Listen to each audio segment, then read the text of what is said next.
السلام علیکم ورحمۃ اللہ وبرکاتہ۔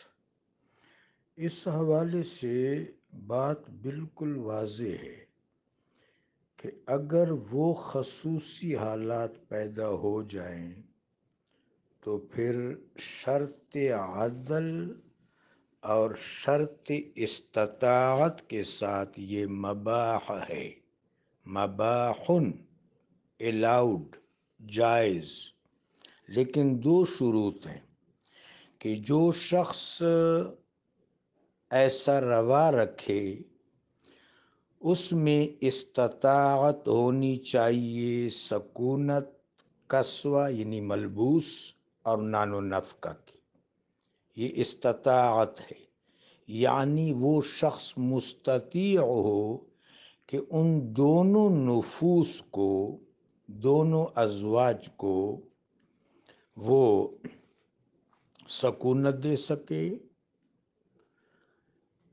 ان کو قسوہ پوشاک دے سکے اور نان و نفقہ دے سکے، یہ پہلی شرط ہے۔ دوسری شرط عدل، کہ دونوں کے درمیان عدل کرے۔ ان دو شروط کے ساتھ عام حالات میں نہیں، نارمل حالات میں نہیں، روٹین کے حالات میں نہیں، غیر معمولی حالات میں، خصوصی حالات میں اس کی اجازت ہے۔ مثلا جہاد فی سبیل اللہ ہو رہا ہے اور مسلمانوں کو تازہ دم مجاہدین کی زیادہ ضرورت ہے، تو پھر فقہاء اس کی اجازت دیتے ہیں۔ اس کے علاوہ مثلا کوئی صاحب فوت ہو گئے، انہوں نے یتیم بچے چھوڑے، تو اس کے بھائی کو اپنی بھاوج سے ایسے حالات میں نکاح کرنے کی اجازت ہے۔ اس کے علاوہ کوئی شخص یتیم بچوں کی کفالت کرے، وہ اپنے نہ ہوں کوئی بھی ہوں، تو بھی ایسے خصوصی حالات میں اس کی اجازت ہے۔ اس کی پہلی زوجہ بیمار ہے یا صاحب اولاد نہیں ہے، تو ایسی صورت میں بھی اجازت ہے۔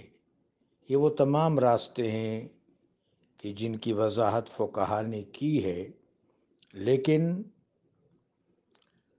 اس کے ساتھ ساتھ یہ بات بھی ضروری ہے کہ پہلی گھر والی کا حق پامال نہ ہو، نہ اس کی رضا پامال ہو، نہ اس کا حق پامال ہو، صرف اس صورت میں۔ بہر صورت کڑی شرائط کے ساتھ یہ چیز مباح ہے، اور قرآن عظیم کی آیت کے تیور بالکل واضح ہیں۔ فواحدہ، فواحدہ ان لم تعدلوا فواحدہ، کہ اگر عدل کی شرط پوری نہ کر سکو، موہوم سا بھی خطرہ ہو، تو بس ایک۔ تو بہر صورت لازمی شرائط کے ساتھ خصوصی حالات میں، لازمی شرائط کے ساتھ خصوصی حالات میں، غیر معمولی حالات میں یہ عمل مباح ہے۔ جزاکم اللہ۔